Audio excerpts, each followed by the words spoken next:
So what is going on, guys? My name is Lethal and welcome back to a brand new series on my channel. Now I know what you're thinking, where's the strategies guide gone and what is going on with that? Now don't worry, they will be still coming. I'm just going to be alternating weeks when it comes to this series and that series. We've only got 3 left on the strategies guide, so it will only be for the next month or so that we rotate these videos, and then this series will take over until we've done that.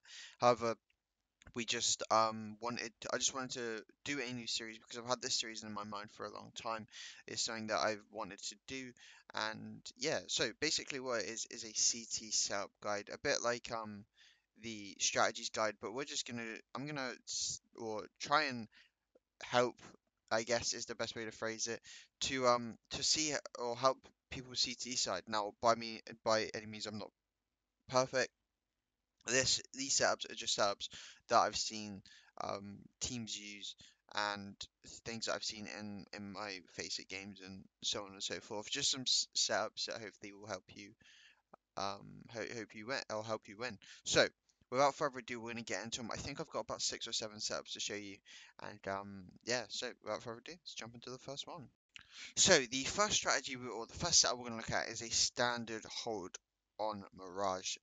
We are going to be covering Mirage today. I don't know if I've said that yet, but yeah, we're going to be looking at Mirage and different setups you can have on this map. So the standard setup we're going to look at is 2-1-2. In other words, 2 on B site, one in mid and 2 on A. Now this will something look a lot like this. We're just gonna put a guy on the A site, a guy CT, a guy window, a guy playing this truck area, and a guy on short.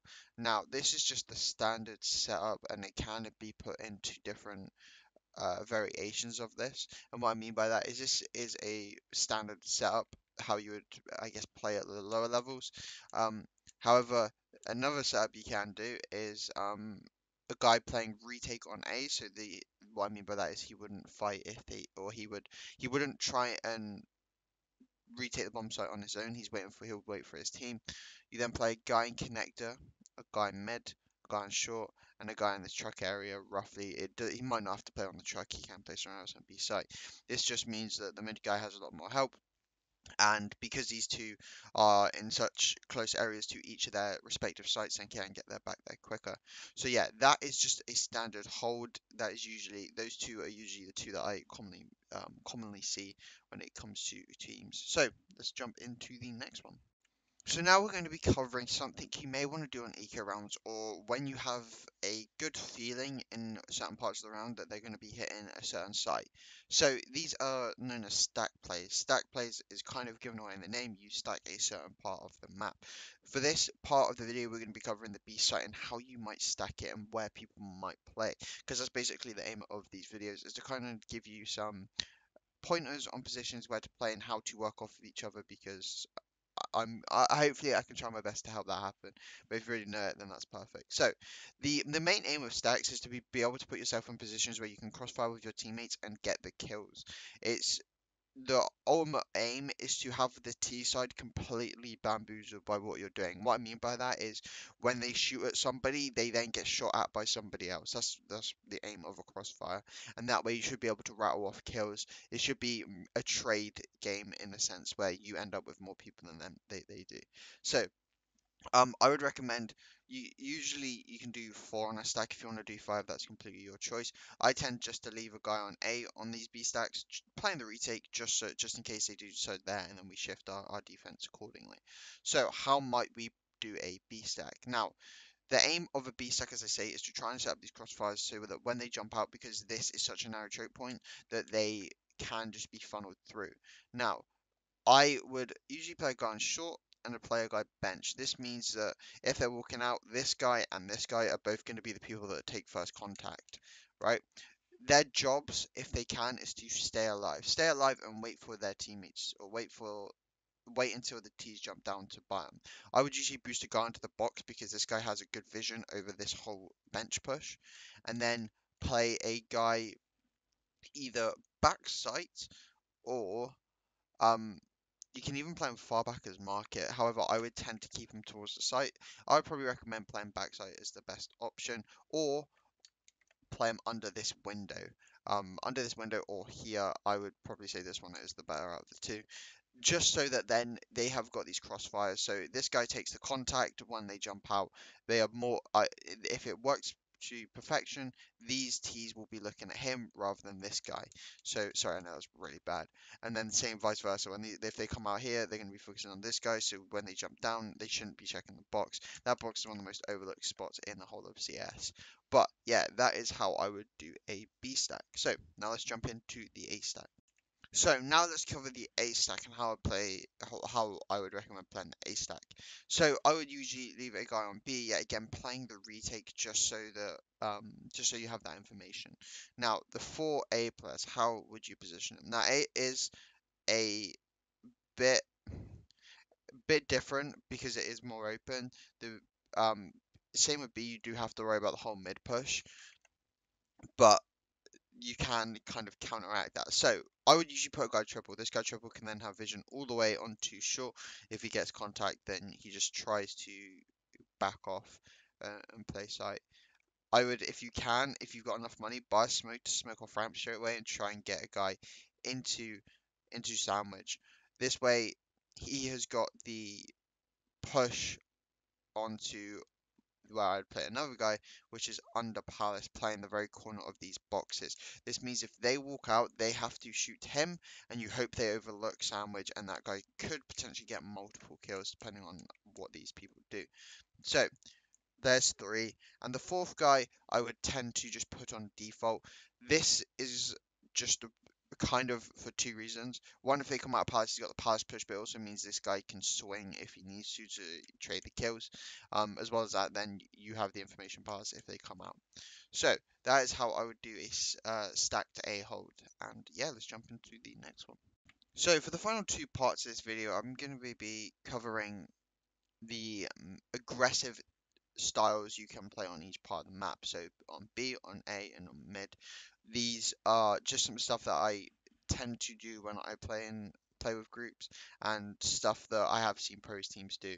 So yeah. So first of all, we're going to cover the A side, aggressive A holds. Now, what I mean by an aggressive A hold is usually where you try and take either ramp or palace to get that territory off the T side. It probably does require fighting to get that position, and ultimately it kind of makes the T's double think where they want to go, because that means they would have to push through the unknown in the sense that they don't have the information on where you guys are playing. So for this setup specifically, I would want to send three people at least to do this. Usually one guy will throw a flash into a ramp, and it would hopefully blind the people there, and then your team literally just run into a ramp and get the information. When you have taken a ramp, obviously you want to look here, here, even on the corner, just so that you can clear out. Once you got that, you probably don't need to push anymore. Just put a guy in the corner or a guy on top of the flower pot, and you have got that set up. Palace take. Now, Palace take is one of my favorite things to do, and this way you can do it very effectively. So, what I would do is send two, maybe three people. Two I would definitely recommend, and both of them push Palace. One pushes this way, and the other one pushes straight. This means that this guy, if there is a guy in Palace, will have to fight this guy, and then we'll have to swing back around. You hope that the trade goes according to plan. However, with the pillars, it can sometimes get a bit messy. However, I would recommend sending two people Palace. If you want to be sure, send three people Palace. However, the only issue with aggressive plays is once you have a certain call of once the TSO call a certain amount of people pushing, they then look at other parts of the map to exploit. But that is the aggressive A push that I would do. So now let's cover an aggressive mid push. How would you want to take mid control when you are the CT side? Now this will require three people in my opinion. If you've got an AWPer in window, it will be perfect. It will mean that this should work alright. You want your guy short who usually plays B to come along, and you want your guy who usually plays stairs or the jungle area to come with as well. So usually CTs will smoke this area, and that is fine. What you do is you want to send your guy up short and your guy up mid. This guy window can throw a flash. It really just, whoever you want to throw the flash can throw a flash. If they throw it high, it should blind the people there, and then it's just a trade game. You want if I can clarify this, you want this guy to initially take the fight and look this way, and then this guy short will come and help him.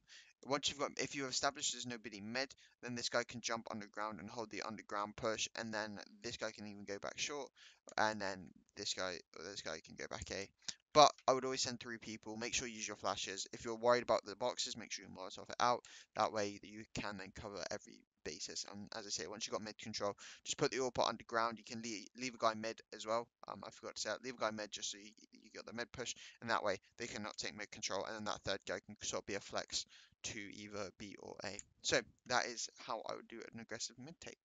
So the last thing we're going to cover is the aggressive B hold. Now, this one for me is probably one of the tougher ones to do on pretty much any map, bearing in mind, or bearing Palace is the exception. The reason I say this is because the B halls or the B apps is very narrow, so the chance for multiple kills from the T side is extremely high.